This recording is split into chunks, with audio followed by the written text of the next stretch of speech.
কিয়ামতের ময়দানে শহীদরা রক্তমাখা অবস্থায় আল্লাহর দরবারে দাঁড়ায় যাবে। ওয়া ইদাল কুবুরু বুসিরাত আলিমাত নাফসুম মা কদ্দামাত ওয়া আখারাত। আল্লাহ কুরআনুল কারীমে বললেন সেই দিন কবর উদ্দোলিত হবে, কবর থেকে মানুষ উঠাবে। ওই যে বলেছিলাম আল্লাহ বলেন ফা আহিয়াকুম, তোমাদেরকে জীবন দিলাম, সুম্মা ইউমিতুকুম, আবার তোমাদেরকে মৃত্যু দেব, সুম্মা ইউহয়িকুম, আবার তোমাদেরকে কবরে জিন্দা বানাবো। এরপরে আমার দিকে তাকান, এরপরে আল্লাহ কোরআনে বললেন সুম্মা ইলাইহি তুরজাউন, এরপরে তোমরা অতঃপর আমি আল্লাহর কাছে ফিরে আসবে, প্রত্যাবর্তিত হবে, আমি আল্লাহর সামনে তোমরা দাঁড়াবে। সেই বেহেশরের মাঠে, কঠিন হাসরের মাঠের বিচারক, বিচার দিবসের মালিক আমার আল্লাহ, মালিক ইয়াউমিদ্দিন, বিচার দিনের মালিক আল্লাহ। সেই দিন শহীদরা ওই অবস্থায় কবর থেকে উদ্দোলিত হবে, তাদের শরীরে সেই দিন গোশত রক্তমাখা অবস্থায় থাকবে, জায়গা ক্ষত থাকবে, কারো যদি হাত কাটা হয় তাদের হাত কাটা অবস্থায় থাকবে, রক্ত ঝরতে থাকবে। সেই হাসরের ময়দানে কাউকে যদি গুলি করে শহীদ করা হয় তাহলে তার গুলির চিহ্ন থেকে রক্ত বের হতে থাকবে। কাউকে যদি বম্পিং করে হত্যা করা হয় তাহলে ওই অবস্থায় কিয়ামতের ময়দানে আল্লাহর সামনে দাঁড়াবে। আল্লাহ ডাক দেবে, আমার বান্দারা তোদের গায়ে রক্ত কেন, তোদের গায়ে রক্ত কেন রে, তোদের শরীরে এই অবস্থা কেন, তোমাদেরকে কি গোসল দেওয়া হয় নাই? আল্লাহ তো সবই জানে। তারপরে আল্লাহ ডাক দেবে, আমার বান্দারা তোদের গায়ে রক্ত কেন, তোমাদের গায়ে ক্ষত কেন, হাত কাটা মাথা কাটা কেন, কান কাটা চোখ উঠানো কেন, তোমাদের এই অবস্থা কেন? বান্দারা তোমাদের শরীর রক্ত মাখা কেন, তোমাদের কি গোসল দেওয়া হয় নাই? শহীদরা ডাক দেবে, ইয়া রাব্বি, তোমার খোদা তোমার জমিনে তোমার হুকুমত কায়েমের জন্য, ইসলামের জন্য, তোমার কালেমার জন্য, ইমানের জন্য সেই দিন আমাদেরকে হত্যা করা হয়েছিল, আমাদেরকে সেই দিন শহীদ করা হয়েছিল। আল্লাহ সেই দিন শহীদরা বলবে, রব্বুল আলামিন আমাদেরকে দুনিয়াতে গোসল দেওয়ানোর সময় হয় নাই, বিনা গোসলে আমাদেরকে দাফন করে দিয়েছে রব্বি। আল্লাহ ডাক দিবে, হে শহীদরা, আজকে তোমরা রক্তমাখা অবস্থায় আমার সামনে দাঁড়াইছ, যাও আমার কালেমার জন্য, ইমানের জন্য তোমরা শহীদ হয়েছিল। আমার শহীদরা, আমি আল্লাহ আজকে তোমাদেরকে কোনো কিছু জিজ্ঞাসা করব না, তোমাদেরকে পানির কথা জিজ্ঞাসা করব না, নামাজের কথা জিজ্ঞাসা করব না, রোজার কথা জিজ্ঞাসা করব না, হজের কথা জিজ্ঞাসা করব না, বাবা মার খেদমতের কথা জিজ্ঞাসা করব না, লেনদেনের কথা জিজ্ঞাসা করব না, তোমার জীবনের হালাল হারামের কথা জিজ্ঞাসা করব না, তোমার জীবনের ইনকাম রুটি রুজির কথা জিজ্ঞাসা করব না, তোমার সন্তান সন্ততির জিজ্ঞাসা করব না, তোমার স্ত্রী পরিজনের জিজ্ঞাসা করব না, তোমার দেশের জন্ম তোমার এলাকার কথা জিজ্ঞাসা করব না। আমি রব্বুল আলামিন আজকে তোমরা শহীদদেরকে বিনা হিসাবে আমি আল্লাহ জান্নাত দিয়ে দিলাম। না না, একসাথে জোরে বলেন আল্লাহু আকবার। কুরআনুল কারীম আল্লাহ বললেন, ওয়ালা তাহসাবান্নাল্লাযীনা কুতিলু ফি সাবিলিল্লাহি আমওয়াত, আল্লাহর পথে যারা মৃত্যুবরণ করে তোমরা বাল আহইয়া, তোমরা তাদেরকে মরা মনে করিও না, বাল আহইয়া, তারা জিন্দা জিন্দা জিন্দা জিন্দা। চিৎকার মেরে জোরে বলেন আল্লাহু আকবার। এ মুসলমান, আল্লামা ইমাম সুয়ুতি রাহিমাহুল্লাহ খাসাইসুল কুবরার ভিতরে তিনি লিখতেছেন, হযরত জাফর রাদিয়াল্লাহু আনহু মুতার যুদ্ধে তিনি শহীদ হয়েছিলেন। জাফর ছিলেন হযরত আলী রাদিয়াল্লাহু আনহুর আপন ভাই, নবীজির আপন চাচাতো ভাই ছিলেন হযরত জাফর মুতার যুদ্ধে শহীদ হতে হলেন। জাফরের প্রথমে সেনাপতি ছিলেন যায়েদ বিন হারেসা। যায়েদ শহীদ হওয়ার পরে ডাক দিলেন, জাফর তুমি কোথায়? আমার পরেই কালেমার পতাকা তোমার হাতে নবী ধরতে বলেছেন। জাফর, আমি শহীদ হতে যাচ্ছি, তুমি কালেমার পতাকা পতাকা তাড়াতাড়ি ধরো।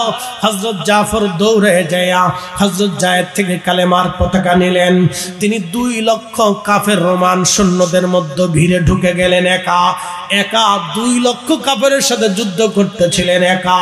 একসাথে বলবেন আল্লাহু আকবার। না না না, আরো জোরে বলেন আল্লাহু আকবার। চিৎকার মেরে জোরে বলেন ইয়া রাসূলুল্লাহ।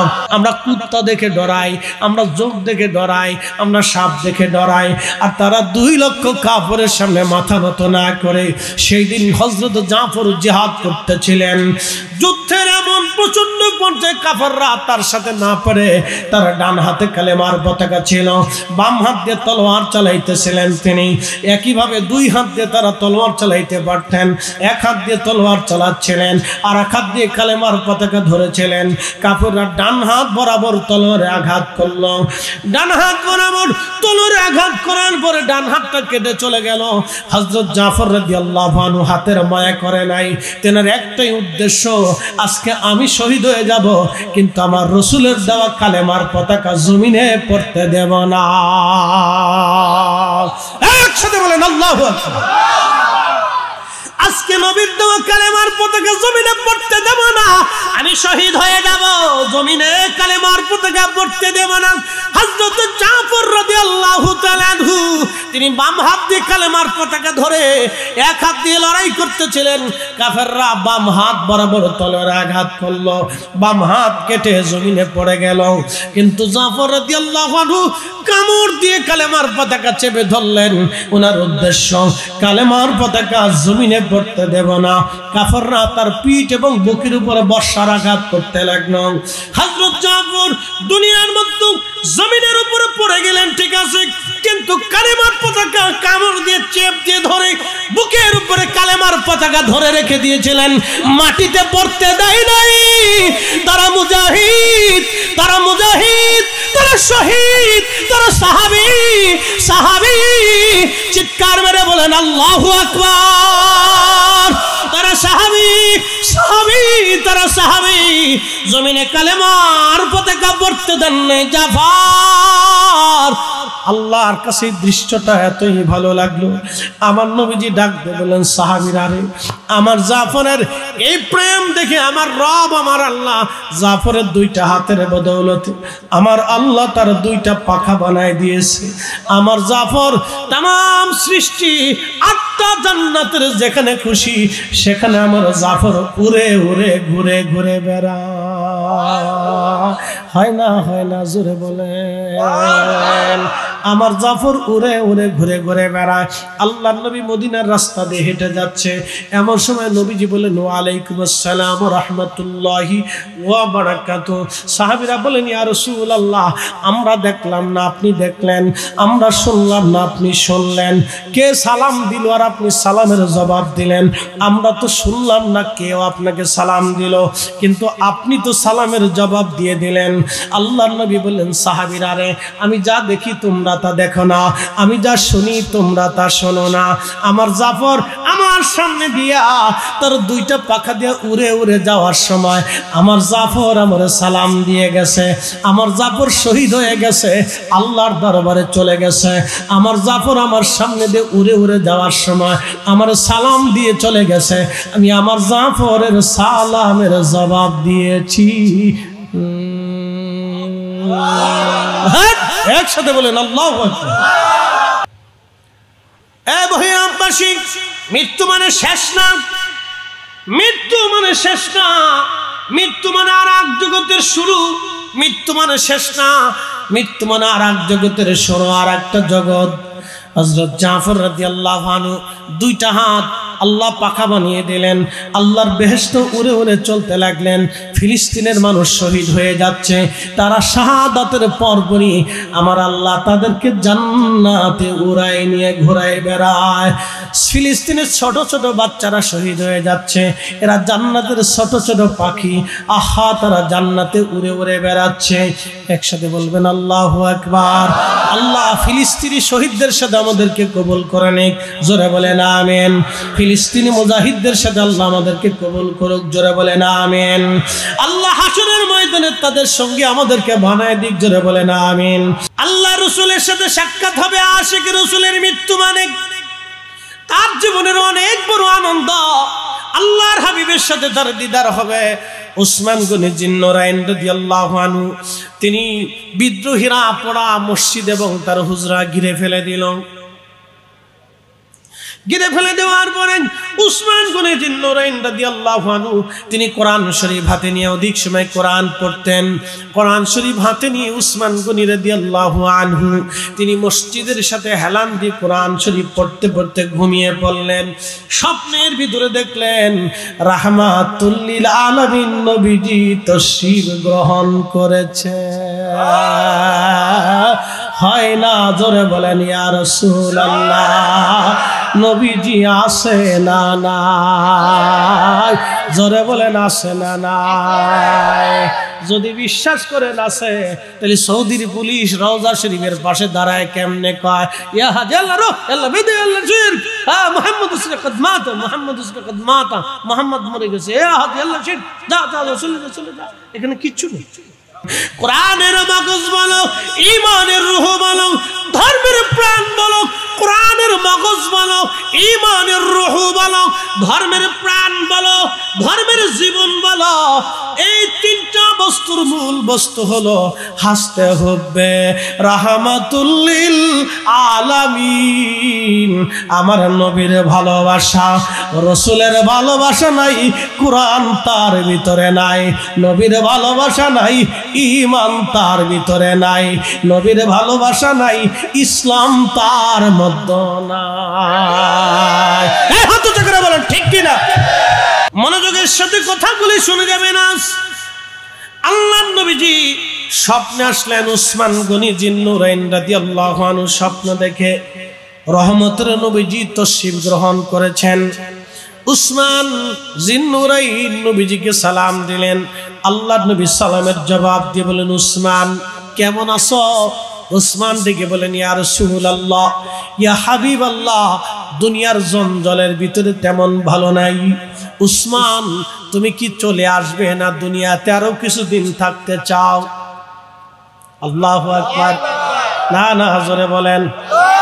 আমাদের নবী আছে না নাই? আসেনি। রাসূল থাকবে সেটা বলে দিয়ে গেছে হাদিসে সহিহ বুখারীতে কিতাবুর রুইয়াতে। নবী বলেছেন মান রাআনি ফিল মানামি ফাকাদ রাআল হক। উম্মত কিয়ামত পর্যন্ত আমাকে স্বপ্ন দেখবা। স্বপ্ন যদি দেখো, বাস্তবে আমি নবী দেখবা। আমি নবী স্বপ্নে তোমাদের কাছে আসব। আমি নবী নিজে আসব, ছবি আসব না। আমি নবী নিজে আসব, ছবি আসব না। আমি নবী নিজে আসব রে, ছবি আসব না। চিৎকার মেরে জোরে বলেন না ইয়া রাসূলুল্লাহ। আল্লাহ রাসূল হযরত উসমান রাদিয়াল্লাহু আনহুকে স্বপ্নে এসে বলতেছে উসমান দুনিয়া থেকে তুমি থাকবে না, চলে আসবে। উসমান গনি জিন্নুরাইন বললেন ইয়া রাসূলুল্লাহ, দুনিয়ার জঞ্জাল আর ভালো লাগে না, আমি আর দুনিয়াতে থাকবো না, নবীজি আমি চলে আসব। আল্লাহর নবী ডাক দিলেন উসমান তুমি তো রোজা আছো। উনি প্রত্যেক দিন রোজা থাকতেন। মারহাবা খান। উসমান তুমি তো রোজা আছো, আজকে চলে আসো, আজকে চলে আসো। তুমি আর আমি দুইজনে আল্লাহর বেহেশতের ভিতরে একসাথে ইফতার করব। না না, যদি জোরে আল্লাহু আকবার না কন তাহলে বুঝবো আপনি কিপটিয়া। একসাথে জোরে বলেন আল্লাহু আকবার। হাত উঁচা করে বলেন নবী আসে না না? জোরে বলেন আসেনি।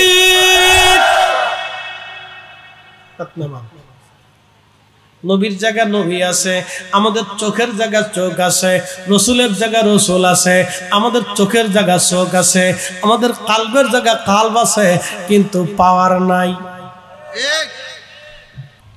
হযরত উসমান গনিকে নবীজি বলেন উসমান তাহলে চলে আসো, আমি আর তুমি দুইজন একসাথে জান্নাতুল ফেরদাউসে আজকে ইফতার করব। মারহাবা খান। ঘুম ভেঙে গেল। উসমান গনি জিন্নুরাইন ঘুম ভেঙে দেওয়ার পরে ঘুম থেকে উঠে উসমান গনি জিন্নুরাইন স্ত্রীকে বললেন, বিবি রে, দেরি করো না, আমার গোসলের পানি দাও, আমি গোসল করব। বলে, স্বামী গো, হঠাৎ করে এত তাড়াহুড়া কেন? বলতেছে, শোনো, আজকে আমার শেষ দিন। বিবি রে, আজকে শেষ দিন আমার। স্বপ্ন দেখেছি আমার নবীজি আমার কাছে এসেছে, জান্নাতের সুসংবাদ দিয়েছে, বলেছে জান্নাতে আমার রাসূলের সাথে আমি আজ ইফতার করব। বিবি রে, সময় আমার আজ ঘনিয়ে গেছে, বিদায় নিচ্ছি, শাহাদাত বুঝি আজকে আমার হবে রে বিবি, আজকে আমার শাহাদাত হবে, গোসল করায় দাও, শাহাদাতের আগে আমি আগে গোসল করতে চাই। হযরত উসমান গনি জিন্নুরাইন গোসল করার জন্য প্রস্তুতি নিলেন। আহা বিবিরে, আজ আমার গোসল করার দরকার, শাহাদাতের আগেই গোসল করব, কারণ শাহাদাতের পরে যারা শহীদ হয় তাদেরকে বিনা গোসলেই দাফন করা হয়, শহীদদেরকে গোসল করানো হয় না। কিন্তু রব্বুল আলামিন আমাদের জন্য একটা সুসংবাদ দিয়ে দিলেন। আল্লাহ বলেন, আল্লাযীনা আমানু ওয়া কানু ইয়াত্তাকুনা লাহুমুল বুশরা ফিল হায়াতিদ দুনিয়া ওয়া ফিল আখিরাহ। একবার জোরে বলা যাবে কি মারহাবা? আল্লাযীনা আমানু, যারা ঈমান আনছে, ঈমানদার, ঈমানওয়ালা, ঈমানওয়ালা, ঈমানওয়ালা। ঈমান কার মতো হবে এবার আপনাদেরকে বুঝাই দিয়ে যাই। ঈমান কেমন ঈমানওয়ালা হতে হবে, ঈমান কেমন হতে হবে বুঝাই দিয়ে যাই। খুব মনোযোগের সাথে কথা শুনবেন। ঈমান আনতে হবে হযরতে খাজা বাবা আজমিরি রাহমাতুল্লাহ আলাইহির মতো, কারণ খাজা বাবা আজমিরি যেই ঈমানে আনা সাগরের পানি একটা লোটার ভিতরে এনেছিলেন, ওই ঈমান আমাদেরও নিতে হবে। আসতে হলো কেন? জোরে বলেন। ঈমান আনতে হবে শাহজালাল ইয়ামানি মুজাররিদি রাহমাতুল্লাহ আলাইহির মতো, কারণ যেই মানে শাহজালাল ইয়ামানি মুজাররিদি রাহমাতুল্লাহ আলাইহি নদীর উপরে জায়নামাজ বিছাইয়া নদী পার হয়েছিলেন, সেই দিন পানির সাহস হয় নাই শাহজালাল ইয়ামানি মুজাররিদির জায়নামাজ পানির ভিতরে ডুবাই দিতে, পানির সাহস হয় না। এই কথা কন না কেন? জোরে বলো। পানির সাহস হয় নাই, জায়নামাজ শাহজালাল ইয়ামানির জায়নামাজ পানির মধ্যে ডুবাই দিবে। সেই দিন যদি শাহজালাল ইয়ামানির জায়নামাজ পানিতে ডুবে যাইতো, আজকের ফরিদি সাহেবের মাথায় পাগড়ি হতো না, আজকের মাহফিল হতো না, ইরফানিয়া দরবারের পীর সাহেব হতো না, আজকে হতো।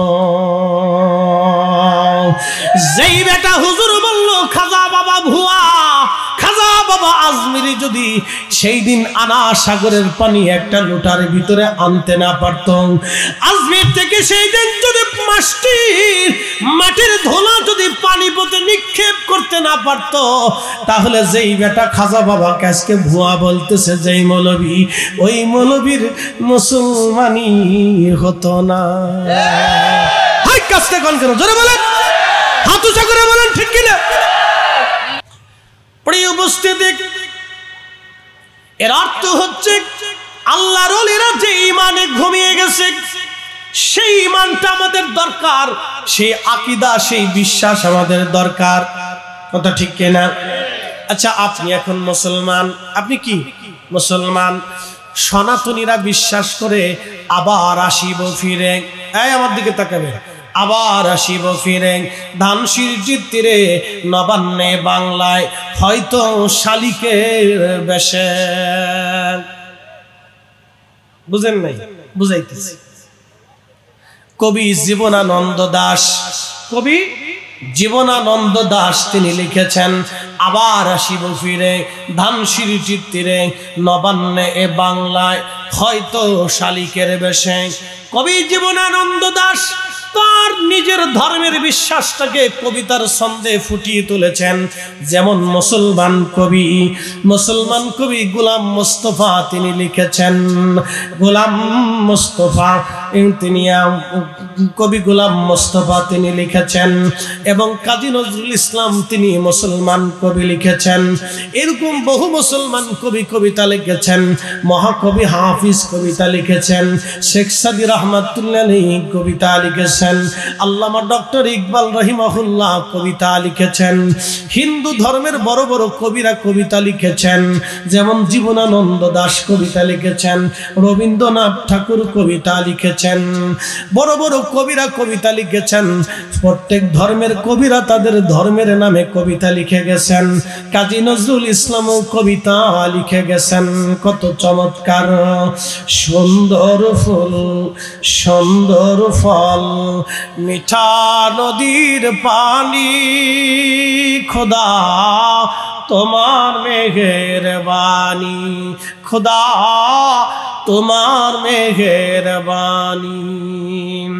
কবি জীবনানন্দ দাশ তিনি ধর্মের সম্পর্কে কবিতা লিখলেন।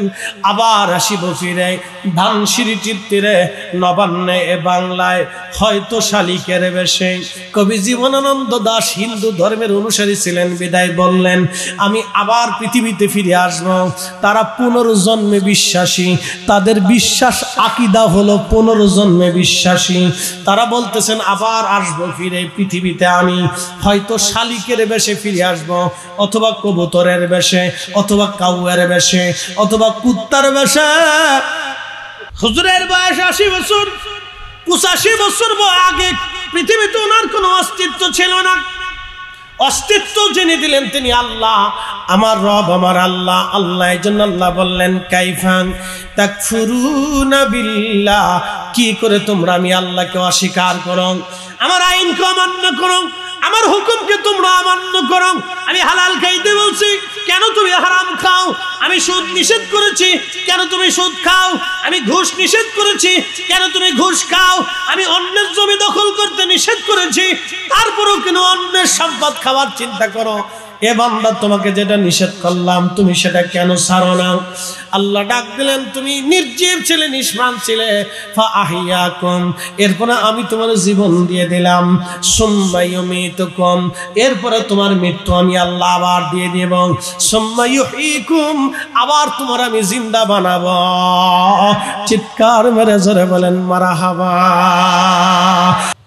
বীর মুক্তিযোদ্ধা এম মাহবুবুল্লাহ আল কাদরি সাহেব মাদ্দাজিল্লাহুল আলী ইরফানিয়া দরবার শিবির পীর সাহেব হুজুর কিবলা, সম্মানিত সহ সভাপতি হযরত মাওলানা কারি উসমান গনি আল কাদরি সাহেব, জনাব উদ্বোধক হযরত মাওলানা ফাইজুল ইসলাম আল কাদরি সাহেব, এবং সম্মানিত আলোচকবৃন্দ, সম্মানিত প্রধান মেহমান মাওলানা মুফতি মুহাইমিনুল হক ইবনে জিয়াউল হক আল কাদরি সাহেব সহ সম্মানিত সকল আজকের যিনি প্রধান অতিথি, যিনি আপনাদের সামনে এসে তাকরীর করবেন, বিশিষ্ট ইসলামিক চিন্তাবিদ, জামিয়া আহমদিয়া মাদ্রাসার স্বনামধন্য আরবি প্রভাষক আল্লামা শাইখ জৈনুল আবিদিন আল কাদরি সাহেব মাদ্দাজিল্লাহুল আলী সহ সকল সম্মানিত আলোচকবৃন্দ, এলাকার গণ্যমান্য ব্যক্তিবর্গ, সম্মানিত মুরব্বী, কলিজার টুকরো যুবক, পর্দানিশীন আমার সম্মানিত মা বোনেরা, মাইকের আওয়াজ যত দূর পর্যন্ত যাচ্ছে সকলকে মোবারকবাদ। শুকরিয়া সে আল্লাহর দরবারে যিনি অনেক মানুষের ভিড়ে আপনাকে এবং আমাকে আজকের মাহফিলে আসার সুযোগ করে দিলেন। এই জন্য আল্লাহর আসমানে একসাথে শুকরিয়া আদায় করে বলি আলহামদুলিল্লাহ। না হয় না, আওয়াজটা আরেকটু বুলন্দ সহকারে একসাথে বলি আলহামদুলিল্লাহ। গতকাল বৃষ্টি হয়েছে কিনা? না, জোরে বলেন হয়েছে কিনা? বৃষ্টিটা কি আমাদের আইনে আসে না আল্লাহর আইনে আসে? আমরা হাজার বছর চেষ্টা করলেও কি আল্লাহ যেইভাবে বৃষ্টি দেয় নামাইতে পারবো? সবাই মিলে চেষ্টা করলেও কি বৃষ্টি বন্ধ করতে পারবো? আল্লাহ দিয়েছেন, একটা নির্দিষ্ট সময় বৃষ্টি হয়েছে, আবার চলে গেছে। আবার যখন বৃষ্টির প্রয়োজন হবে আবার আল্লাহ নিজেই বৃষ্টি আমাদেরকে দিবে। তো খুব মনোযোগ দেন, তাম সৃষ্টিটা আমাদের নিয়মে চলে না, তাম সৃষ্টিটা আল্লাহর নিয়মে চলে। সূর্য পৃথিবীতে উদয় হয়, এই সূর্যটা আমাদের নিয়মে চলে না, সূর্যটা আল্লাহর আইনে চলে। আশ-শামসু ওয়াল কমারু বিহুসবানিউ ওয়ান নাজমু ওয়াশ-শাজারু ইয়াসজুদান। সূরা রহমান আল্লাহ বলতেছেন, সূর্য এবং চাঁদ সে তার নির্দিষ্ট কক্ষপথে পরিচালিত হয়। আপনি দেখবেন সূর্য আল্লাহর দেওয়া নির্দিষ্ট সীমার অতিক্রম করে না, চাঁদ আল্লাহর দেওয়া নির্দিষ্ট সময় অতিক্রম করে না। অ্যাটেনশন, কথাটা অত্যন্ত গুরুত্বপূর্ণ। সৌর বৎসর অনুযায়ী পৃথিবীতে বছর হয় 365 দিনে। আবার বুঝবেন, শোনেন, সবার জন্য এগুলি জানা দরকার। সৌর বৎসর হতো সূর্যকে কেন্দ্র করে পৃথিবীতে একটা বৎসর হয়, এটাকে ইংরেজি বছর বলা হয়। তো এটা 365 দিনে বছর হয়। 28 দিনে মাস হয়, 29 দিনে মাস হয়, 30 দিনে মাস হয়, 31 দিনে মাস হয়। ইংরেজি হিসাব অনুযায়ী আবার বলি, আরো অনেকে জানে না, জানার দরকার। 28 দিনে মাস হয়, 29 দিনে মাস হয়, 30 দিনে মাস হয়, 31 দিনও মাস হয়। আরবিতে 29 এবং 30 এর বাহিরে কোনো মাস হয় না। আল্লাহর চাঁদ আল্লাহর নির্দিষ্ট সীমা অতিক্রম করে না, এটা বুঝে যাবে। 28 দিন, চাঁদের বয়স 28 দিনে হয় না, চাঁদের বয়স 29 দিনে হয়, 30 দিনে হয়। চাঁদের বয়স 31 দিন যায় না, চাঁদ 29 দিন 30 দিনে থাকে। মারহাবা বলবেন না? না, একসাথে বলেন আল্লাহু আকবার। তাহলে চাঁদ কার আইনে চলে? যদি আল্লাহর আইনে না চলে নিজের আইনে চলতো, তাহলে চাঁদ 31 দিনে চলে যেত, চাঁদ 28 দিনে উঠে যেত, চাঁদ 26 দিনে উঠে যেত, চাঁদ 32 দিনে উঠত না। কিন্তু চাঁদ যেহেতু আল্লাহর আইনে চলে, অতএব চাঁদ 29-30 এর সীমানার বাহিরে আগে পরে যায় না। একসাথে বলবেন আল্লাহু আকবার। তাহলে সৃষ্টি কি আমাদের আইনে না আল্লাহর আইনে? আপনাদের যারা বয়স আছে, মনোযোগ দেন, বয়স যাদের আছে, দুনিয়াতে যারা আসছে, যারা বৃদ্ধ হয়ে গেছে, অনেকের চুল পেকে গেছে, দাড়ি পেকে গেছে, চামড়া দুর্বল হয়ে গেছে, চেহারার মলিনতা আসছে, শরীরের শক্তি কমে গেছে, চোখের পাওয়ার কমে গেছে, কানের শ্রবণ শক্তি কমে গেছে, স্মৃতি শক্তি কমে গেছে, গলার আওয়াজ কমে গেছে, পেটের শক্তি কমে গেছে, হাতের শক্তি কমে গেছে, পায়ের শক্তি কমে গেছে, কালবের শক্তি কমে গেছে, হাড়ের শক্তি কমে গেছে, রক্তের শক্তি কমে গেছে। আচ্ছা বলেন তো, আমাদের বডি কি আমাদের নিয়ন্ত্রণে না আল্লাহর নিয়ন্ত্রণে? হ্যাঁ, বুঝে গেছে। তাহলে যদি আল্লাহর নিয়ন্ত্রণে হয়, তাহলে অবশ্যই আমরা মারা যাব, এটা তো সত্য না? পৃথিবীতে বেঁচে থাকবো, আমরা চলে যাব কার কাছে? আমি ইমানের কথায় আসতেছি, ভালো করে বুঝবেন। আমরা চলে যাব কার কাছে? এতে কি কোনো সন্দেহ আছে? না ভৈরবের মানুষ, আপনাদের এলাকার মানুষ কিয়ামত পর্যন্ত বাঁচবে? যদি কোনো সিস্টেম থাকতো যে আজরাইলকে বোঝাই সোজাই টাকা পয়সা দিয়ে মিষ্টি মুষ্টি খাওয়া দাওয়াত টদ করিয়া বন্ধুত্ব পাতাইয়া যদি আজরাইল থেকে বাঁচার কোনো রাস্তা হইতো, তাহলে আগে আমাদের প্রধান উপদেষ্টা ডক্টর ইউনূস সুযোগ তালাশ করত, ট্রাম্পে তালাশ করত, পুতিনে তালাশ করত, শি জিনপিংয়ে তালাশ করত, বড় বড় বিজ্ঞানীরা খুঁজতো, সৌদির বাদশা খুঁজে নিত। কিন্তু আজরাইলকে বোঝাই সোজা অর্থ করে দিয়া টাকা পয়সা দিয়ে দুনিয়াতে বাইসে থাকার কোনো সিস্টেম নাই। আর যদি আজরাইলকে সিস্টেম করে বোঝানোর সুযোগ থাকতো, তাহলে বাঙালিরা ফার্স্ট থাকতো। বাঙালিরা এমন এক জাতি, এটা খালি সুযোগ তালাশ করে যে সুযোগ আছে কিনা। কি কথা, কোন সুযোগ আছে কি? তাহলে সারা পৃথিবীতে বাঙালিরা ফার্স্ট। যে কোন রাস্তা, কোন সিস্টেম, কোন সুযোগ আছে কিনা যে আজরাইলকে বোঝাই সোজা টাকা পয়সা দিয়ে ম্যানেজ করার জন্য কোনো মাধ্যম যদি থাকতো, তাহলে বাঙালিদের মতো আর কেউ পারতো না, এ বাঙালিরা ফার্স্ট থাকতো। কিন্তু এই সুযোগ নাই।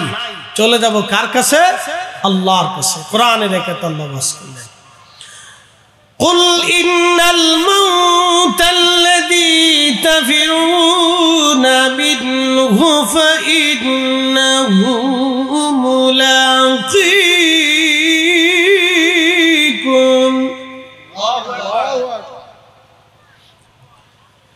ثم تردون إلى عالم الغيب والشهادة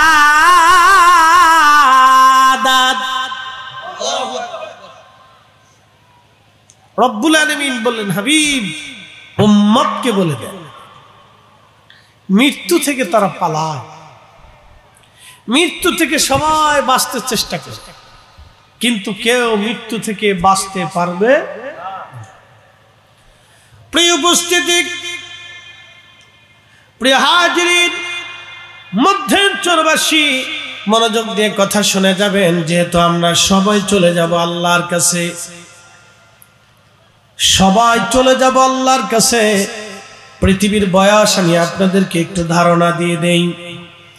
আদম সফিউল্লাহ থেকে মানব জাতির সূচনা শুরু হলো। আজ 1,24,000 নবী এবং রসুল গত হয়ে গেছেন।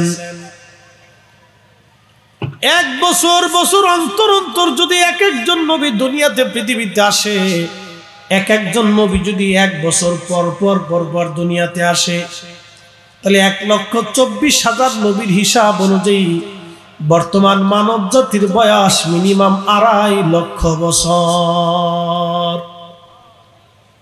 বুঝেন নাই? হিসাব আরো সহজ করে বুঝাই। নবী আছে 1,24,000। 1 লক্ষ কত হাজার? 24,000। তাহলে যদি 1 বছর পর পর একজন নবী আসতো, তাহলে আদম সফিউল্লাহ থেকে আজ পর্যন্ত পৃথিবীর বয়স 2.5 লক্ষ বছর। বুঝেন নাই? কত বছর? নবী কত? 1,24,000। 1,24,000 নবী 1 বছর পর পর যদি আসতো, তাহলে পৃথিবীর বয়স কত? 2.5 লক্ষ বছর। এক একজন নবী 1000 বছর পরেও আসছে, 600 বছর পরে আসছে, 500 বছর পরে আসছে, এই 2000 বছর পরে আসছে, 5000 বছর পরেও আসছে, 3000 বছর পরেও আসছে, 4000 বছর পরেও আসছে। তাহলে সেই অনুযায়ী পৃথিবীর বয়স কোটি বছর, মানব জাতির বয়স আছে কোটি বছর। এই কোটি বছরে হাজার হাজার বিলিয়ন ট্রিলিয়ন কোটি কোটি মানুষ কবরে চলে গেছে, কিন্তু কেউ সবাই ঈমান নিয়ে কবরে যাইতে পারে নাই। ঈমান নিয়ে কবরে যাওয়াই হলো জীবনের সবচেয়ে বড় সার্থকতা। কথা কন না কেন? ঈমান নিয়া, জোরে বলেন কি নিয়া? না আরো জোরে বলেন কি নিয়া? একসাথে বলেন কি নিয়া? ঈমান নিয়ে কবরে যাওয়া হলো মানব জীবনের সবচেয়ে বড় সার্থকতা। আরো বুঝাই, বর্তমান পৃথিবীর শক্তিধর প্রেসিডেন্ট 3 জন। একজন শি জিনপিং চায়নার প্রেসিডেন্ট, আরেকজন ভ্লাদিমির পুতিন রাশিয়ার প্রেসিডেন্ট, আরেকজন ওই ট্রাম্প আমেরিকার প্রেসিডেন্ট। 3 প্রেসিডেন্ট হচ্ছে পৃথিবীর একবারে নামকরা শক্তিশালী প্রেসিডেন্ট। আচ্ছা বলেন, এই অবস্থা, এই ঈমান হারা অবস্থা 3 জন যদি এখন মারা যায় কিয়ামতের ময়দানে আল্লাহর দরবারে 4 পয়সা দাম আছে? আসতে বলেন কেন? জোরে বলেন না, জোরে বলেন কেন দাম নাই? জোরে বলেন না, আরো জোরে বলেন। রবীন্দ্রনাথ ঠাকুর 4 পয়সা দাম আছে, কেন নাই? না, জোরে বলেন, জোরে বলেন। তারপরে প্লেটো বড় দার্শনিক, 4 পয়সা দাম আছে, কেন নাই? জোরে বলেন। সম্রাট আলেকজান্ডার 4 পয়সা দাম আছে, কেন নাই? চেঙ্গিস খান 4 পয়সা দাম আছে, কেন নাই? হালাকু খান 4 পয়সা দাম আছে, কেন নাই? বাস বুঝে গেছে। কিয়ামতের ময়দানে 4 পয়সা মূল্য নাই, 4 পয়সা মূল্য। বস্ত্রহীন হয়ে উলঙ্গ হয়ে হাসরের ময়দানে পড়ে থাকবে, কেউ জিজ্ঞাসাও করবে না। ঈমান নাই। কি ভাবলেন আপনি? কি আবার ফিরে আসবেন? আসতে হলো কেন?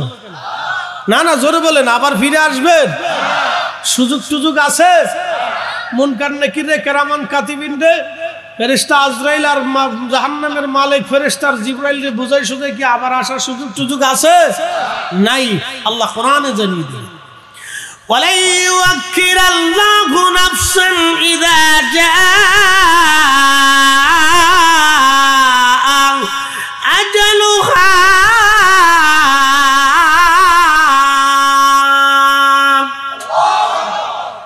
এখন আপনি যদি বলেন আমি আবার আসিব ফিরে ধানসিঁড়ির তীরে নবান্নে বাংলায়, তাহলে আপনি হিন্দুদের আকীদা বিশ্বাস নিয়ে নিলেন।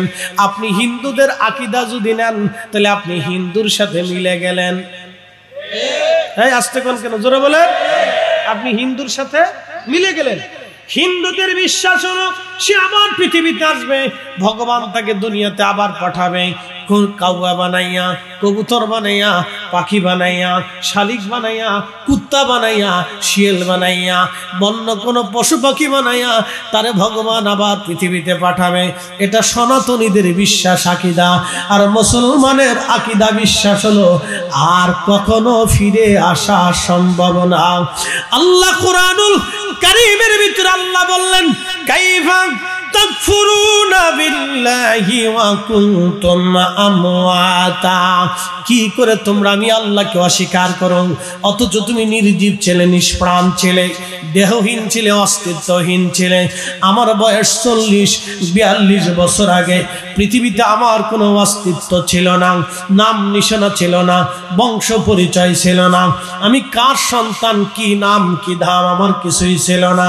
আজকে এই পরিচয় আল্লাহ দিয়েছেন, মা আল্লাহ দিয়েছেন, বাবা আল্লাহ দিয়েছেন, জীবন আল্লাহ দিয়েছেন, ফরিদ হিসাবের পরিচয় আল্লাহ নিজে করিয়ে দিয়েছেন। কথা করলে কেন? হুজুরের পানির বিশ্বে হুজুরের বয়স, আব্বা বয়স কত? 80। বাপরে বাপ, ওখানে বসে দিছে দুনিয়া। আল্লাহ আরো হায়াত দিক 80 বছর। কেন আমিন?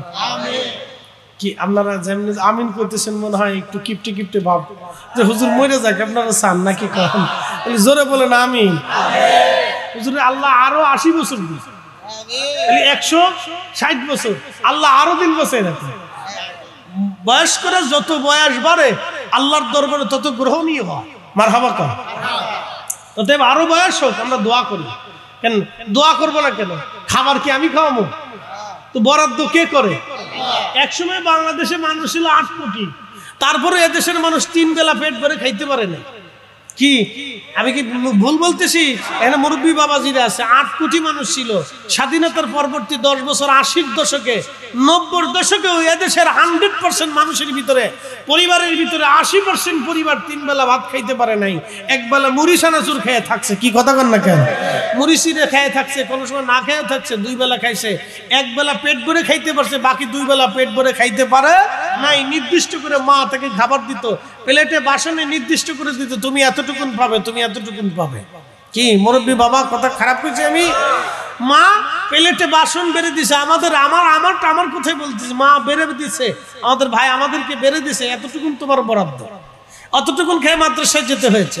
শোনেন, এখন তো অগণিত মানুষ হয়েছে 18 কোটি, কিন্তু খাদ্যের অভাব নাই। দিছে কেডা? আসতে বলেন, আপনারা দিছেন না কে দিছে? ডক্টর ইউনূসী বানাইছে? না না, দিছে কে? হ্যাঁ, আল্লাহ দিছে। এই জন্য আল্লাহর শুকরিয়া আদায় করতে হবে। আলহামদুলিল্লাহ জোরে বলেন। তো খুব মনোযোগ দিবেন। প্রিয় উপস্থিতি হাজিরিন, লম্বা কথা, সময় আমার কম, আলোচনা আমি অল্প সময়ের ভিতরে বিরাট আলোচনা আপনাদের সামনে তুলে ধরেছি। আল্লাহ আমাদেরকে আহলে সুন্নাত ওয়াল জামাতের পথে কবুল করুন। সকলে বলেন আমিন। আল্লাহুম্মা সাল্লি আলা সাইয়্যিদিনা। হ্যাঁ, মাশাআল্লাহ মাশাআল্লাহ।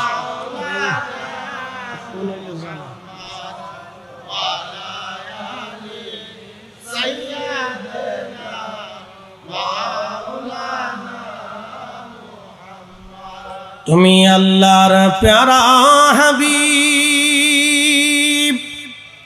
ও নবী তোমার তুলনা নাই কেউ আর। তোমার মতো আকাশ ভ্রমণ করেনি কোন পয়গম্বর আল্লাহুম্মা সাল্লি আহা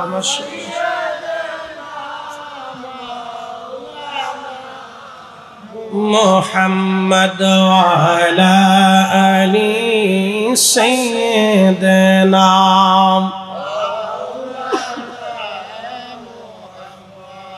প্রিয় ভাই আমার, যেন আমাদেরকে বুঝতে হবে ঈমান একই বড় দামি জিনিস। কবরে আমাদের ঈমান ছাড়া প্রথমত অন্য কিছু গ্রহণযোগ্যতা রাখবে না। আমি আপনাদেরকে আরেকটু বুঝাই। এটা একটা পানির গ্লাস, যদি নিচে ফোঁটা থাকে পানি থাকবে? সারা রাতও যদি ঢালেন, সারা জীবন যদি ঢালেন, তার অর্থ হচ্ছে এই ভাণ্ডটা যদি ঠিক থাকে তাহলে পানি ঠিক থাকে। ঠিক আছে? গ্লাসের যদি পরিপূর্ণতা থাকে, এটা যদি ভাঙা না থাকে, ফোঁটা না থাকে, তাহলে পানি ঠিক থাকে। আর যদি গ্লাস ঠিক না থাকে তাহলে পানি ঠিক থাকবে না। তো ঠিক ঈমান হচ্ছে, আমল হচ্ছে, ঈমান হচ্ছে আমল রাখার ডোলা। আবার বল, আমল হচ্ছে পানি, ঈমান হচ্ছে গ্লাস। বুঝাইতে পারি না মনে হয়? আবার বলি, আমল কি? পানি, আর ঈমান হচ্ছে গ্লাস। যদি ঈমান না থাকে পানি থাকবে না, আমল থাকবে না। জোরে বলেন, ঈমান যদি না থাকে আমল, জোরে বলেন, ঈমান যদি না থাকে আমল থাকবে না। ঈমান ঠিক, আমল ঠিক। জোরে বলেন, ঈমান ঠিক, আমল ঠিক। জোরে বলেন, ঈমান ঠিক, আমল ঠিক। ঈমান ঠিক, আমল ঠিক। গ্লাস ঠিক, পানি ঠিক। গ্লাস নাই, পানি নাই। বুঝাইতে পারছি না আপনাদেরকে? ঈমান ঠিক, আমল ঠিক। ঈমান নাই, আমল নাই। এই জন্য ঈমান হচ্ছে দামি জিনিস। এই জন্য আল্লাহ কোরআনে যত জায়গায় আলোচনা করছেন, ইয়া আইয়ুহাল্লাযীনা আমানু, আল্লাহ আগে ঈমানের কথা বলছেন। ইয়া আইয়ুহাল্লাযীনা আমানু আতিউল্লাহ ওয়া আতিউর রাসূল, ইয়া আইয়ুহাল্লাযীনা আমানুত্তাকুল্লাহ, ইয়া আইয়ুহাল্লাযীনা আমানু আমিনু বিল্লাহ, ইয়া আইয়ুহাল্লাযীনা আমানুত্তাকুল্লাহ ওয়া কুনু মা'আস সাদিকিন। এরকম যত জায়গা বলছেন ইয়া আইয়ুহাল্লাযীনা আমানু, হে ঈমানদার, হে ঈমানদার, হে ঈমানদার নামাজ পড়ো, ঈমানদার নামাজ পড়ো, ঈমানদার রোজা রাখো, ঈমানদার আমাকে মানো, ঈমানদার রাসূল মানো, ঈমানদার হক হালাল মতো চলো, ঈমানদার আমি আল্লাহকে ভয় করো, ঈমানদার আমি আল্লাহকে ভয় করো, ঈমানদার ঈমান আনো।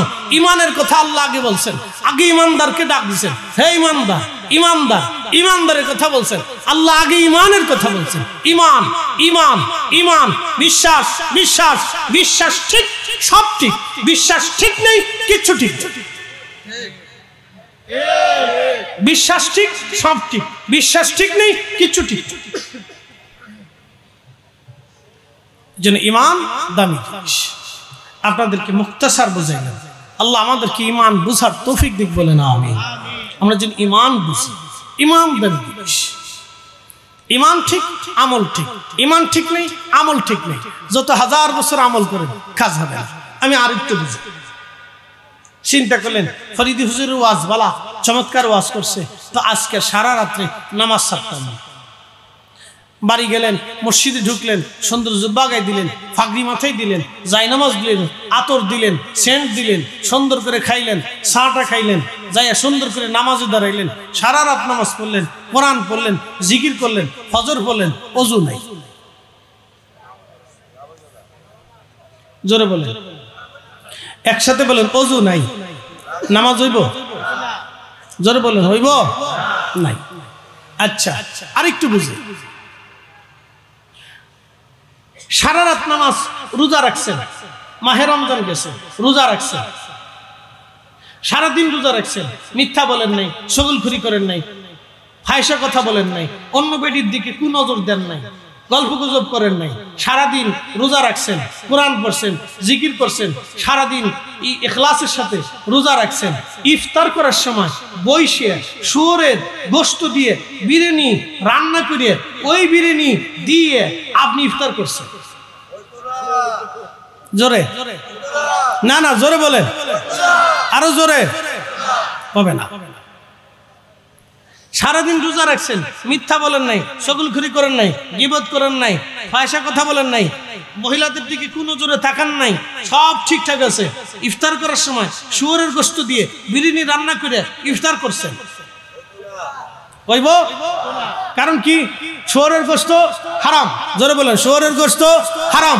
যদি শুয়োরের গোশত হারাম হওয়ার কারণে এটা দিয়ে ইফতার করলে যদি রোজা না হয়, তাহলে সুদের টাকা আর ঘুষের টাকা অন্যের টাকা মেরে দেয়া, এই টাকা দিয়ে খেজুর কিনে খেজুর দিয়ে ইফতার করলে রোজা হবে? একসাথে বলেন না, না জোরে বলেন। হ্যাঁ, আমল শিখিয়ে দিই। যদি আমলে থাকেন তাহলে কাজ হবে, যদি আমলে না থাকেন তাহলে জিরো, কিচ্ছু পাবেন। ইমান আমল, ইমান আমল, দুইটা জিনিস কবরে যাবে, এই দুইটাই নিতে হবে আপনাকে। ইমান আমল, ইমান আমল, দুইটা জিনিস কবরে নিতে হবে। ফরিদি সাহেব যত লম্বা চওড়া জীবন থাকুক, বসুন্ধরা কোম্পানির 1000 কোটি টাকা থাকে, বেক্সিমকো কোম্পানির 1000 কোটি টাকা থাকে, যমুনা কোম্পানির 1000 কোটি টাকা থাকে, স্কয়ার কোম্পানির 1000 কোটি টাকা থাকে, যত বড় বড় কোম্পানি 1000 কোটি টাকা থাকে, বড় বড় কোম্পানির মালিক মারা যাওয়ার পরে কাফনের চাইতে আর বেশি কিছু নিতে পারে? জোরে বলে। শুধু সাদা 3 টুকরা, পুরুষের জন্য কয় টুকরা? 3 টুকরা, নারীর জন্য কয় টুকরা? 5 টুকরা। এর বেশি বরাদ্দ শেষ। মাত্র 3 টুকরা সাদা মার্কিন কাপড়, এর বেশি পাবেন। 1000 কোটি টাকা থাকুক, কাজ হবে না। মাত্র 3 টুকরা। যদি বিশ্বাস করেন তাহলে জমি নিয়ে ফাড়াফাড়ি করবেন, কারাকারি করবেন, অন্যের টাকা মেরে ঘর দান্দা করবেন। এই চিন্তা মাথার থেকে সরাই দেন। কথা ক্লিয়ার? আমার আবার বুঝিয়ে দিচ্ছি আপনাদের। আমি মারা যাওয়ার পরে আমার কবর 3.5 হাত না 12.5 হাত? হুজুর মারা যাওয়ার পরে চিন্তা করলেন, হুজুর আপনার হিসাব ছিল, আরে হুজুর খুব আদর করতো, হুজুরে খুব ভালোবাসতাম, তো হুজুর যেহেতু মারা গেছে, জমি জমা মোটামুটি খারাপ নাই, ভালোই আছে, আর আমরা হুজুরের ভক্ত মুরিদ আছি, তাহলে হুজুরের কবর আমরা 3.5 হাত বানাই দিলাম। কয় হাত? একসাথে বলে। মরে যায় কয় হাত? একবারে মিসকিন, 100 টাকা জমিও যার নাই, তার কয় হাত? বরাদ্দ এতটুকু। তাহলে আজকে থেকে মাথার থেকে অন্যের সম্পদ মাইরে খাওয়ার ডান্ডা মাথার থেকে ঝেড়ে ফেলে দেয়। এটা অন্তরের মাথার ভিতরে ঢুকাবেনই না, এই চিন্তা অন্তরের ভিতরে আনবেনই না। এই চিন্তা অন্তরের ভিতরে ঢুকাবেনই না যে অন্যের সম্পদ মেরে খাবো, অন্যের টাকা মেরে খাবো, অন্যের রিজিক মেরে খাবো। এই চিন্তা অন্তরের ভিতরে আনবেনই না, বা শেষ। এটার কবর দিয়ে দেন, মাটির সাথে দাফন করে দেন। যে এই চিন্তার মাথাটা আনবই না, অন্যের সম্পদ মেরে খাবই না, চুরি ডাকাতি করবই না, রাহাজানি করবই না, অন্যের হক মেরে দেব না। চিন্তা অন্তর থেকে একবারে জেনে ফেলে শেষ করে দেন, মাটির সাথে দাফন করে দেন। কারণ কাফন ছাড়া, 3 টুকরা ছাড়া 60 টুকরা বরাদ্দ হবে না, 3.5 হাত ছাড়া 1 ইঞ্চি বেশি হবে না। তো যদি তাই হয় তাহলে একবারে জীবন থেকে ওই বাজে জিনিস ছেড়ে দেন, শেষ। ইমান আমল, ইমান আমল, দুইটা জিনিস নিয়ে কবরে যেতে হবে, এর বাহিরে আর কোনো সুযোগ নেই। কি ফুকারি বন্ধ।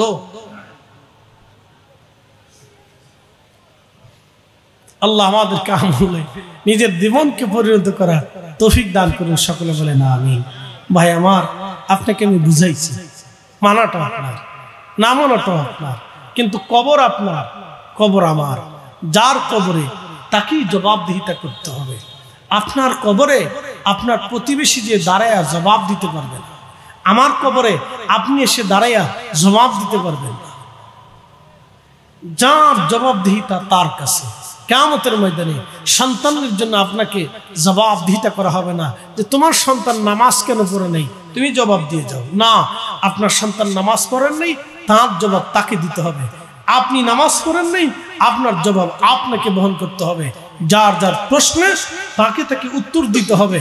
অতএব নিজেকে তৈরি করে যান, সে আল্লাহর দরবারে আমরা ফিরে যাব, আল্লাহর কাছে চলে যাব। ওয়া ইন্না ইলাইহি রাজিউন, আমরা আবার ওনার কাছে ফিরে চলে যাব।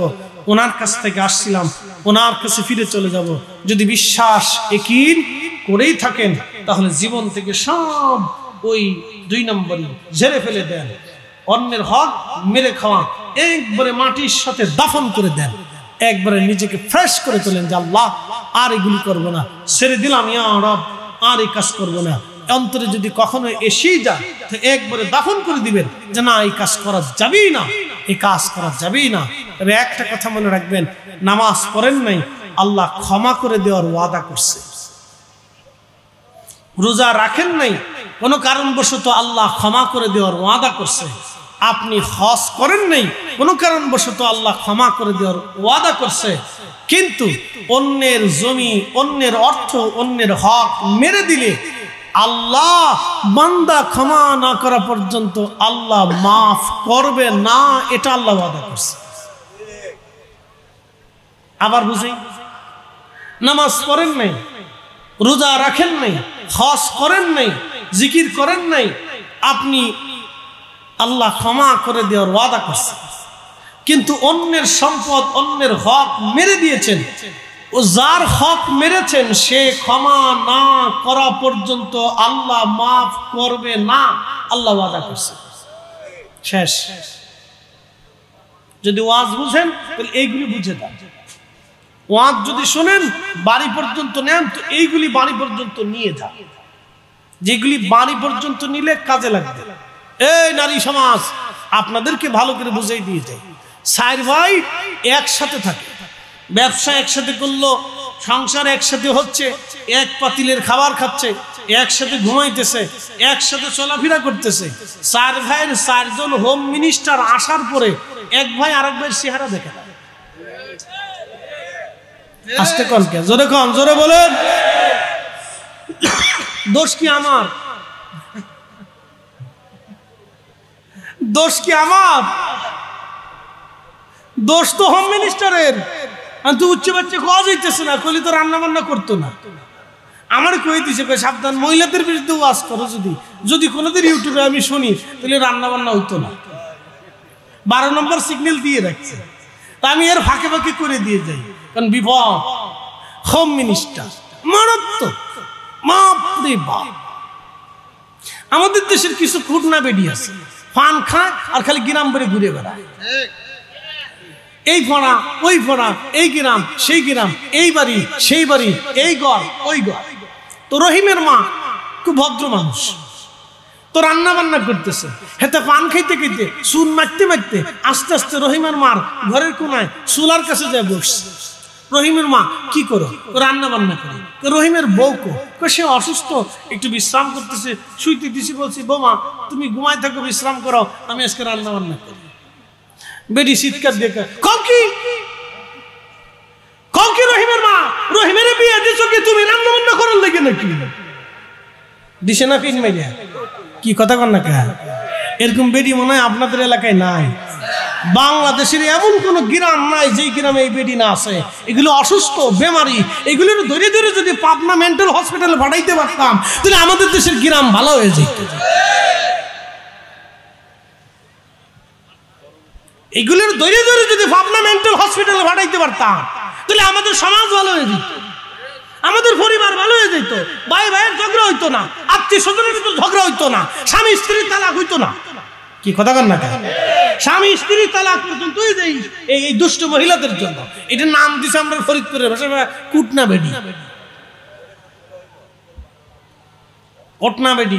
এগুলোর ধরে ধরে ভাবনা মেন্টাল হসপিটালে পাঠাইতে পারলে তাহলে আমাদের সমাজ ভালো হয়ে যেত। এগুলো সমাজ নষ্ট করে, পরিবার নষ্ট করে। আল্লাহ এই সমস্ত ফিতনা থেকে আমাদেরকে হেফাজত করুক, সকলে বলে না। তবে আপনাদেরকে বলবো এই সমস্ত মহিলার থেকে দূরে থাকবে। আউযুবিল্লাহি মিনাশ শাইতানির রাজিম।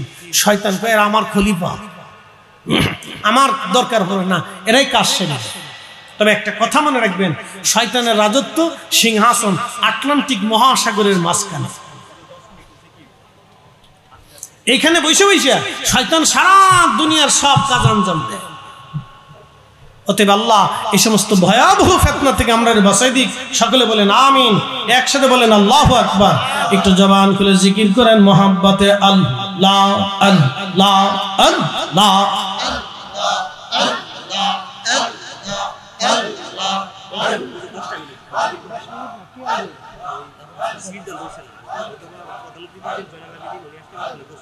জয়নালাবিদ্দিন ভাই তো 12টায় লেখা নেই,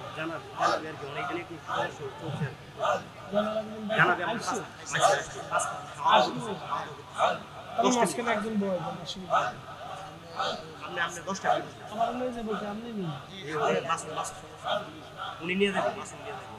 বুঝছেন, কিন্তু আপনার ওখানে 12টার 1 মিনিট পর আমি কিন্তু মাইক রাখতে পারবো না, বুঝছে? আমার লয়ে যান, তারা কিন্তু শিখতে পারবেন না। কিন্তু জবান খুলে আল্লাহ আল্লাহ আল্লাহ, হায় হায় জবান খুলে আল্লাহ আল্লাহ আল্লাহ। আল্লাহ তোমার লীলা খেলা কেউ বোঝে কেউ বোঝে না, আল্লাহ আল্লাহ। কাউকে রাখো গাছ তলাতে, কাউকে রাখো বালাখানায়, আল্লাহ তোমার লীলা খেলা কেউ বোঝে কেউ বোঝে না, আল্লাহ আল্লাহ আল্লাহ। ইব্রাহিম তোমার নামে ছিল নমরুদের আগুনে ফেলল, আগুন হইল ফুলবাগে সাপসম কেন পুরল না, আল্লাহ তোমার লীলা খেলা কেউ বুঝে কেউ বুঝে না, আল্লাহ আল্লাহ।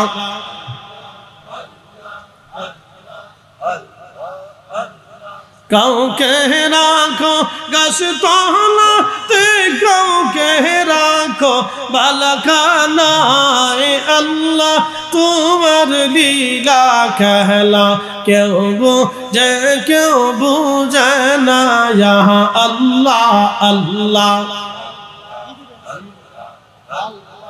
ইউনুস তোমার নবী ছিল মাছে তারে গিলে ফেলল, মাছের পেটে রইলেন ইউনুস হজম কেন হইল না, আল্লাহ তোমার লীলা খেলা কেউ বুঝে কেউ বুঝে না, আল্লাহ আল্লাহ। কাউকে রাখো গাছ তলাতে, কাউকে রাখো বালাখানায়, আল্লাহ তোমার লীলা খেলা কেউ বুঝে কেউ বুঝে না, আল্লাহ আল্লাহ আল্লাহ।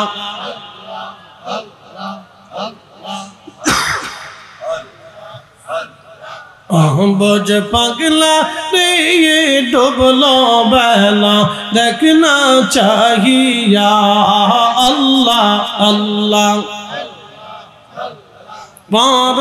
পারের ডাক পড়িলে পারের ডাক পড়িলে পার হবে তুই কি দিয়া, ডুবলো বেলা দেখনা চাহিয়া, আল্লাহ আল্লাহ আল্লাহ।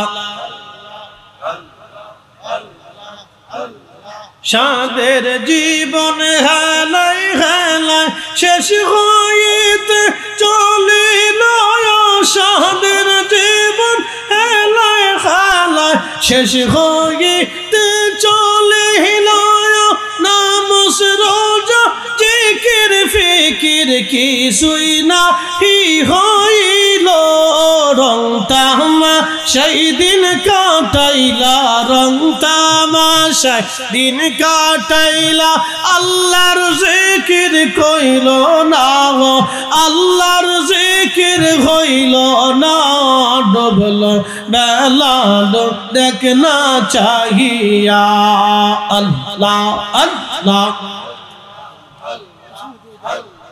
বোঝ পাগলা রে ডুবলো বেলা দেখনা চাহিয়া আল্লাহ আল্লাহ আল্লাহ আল্লাহ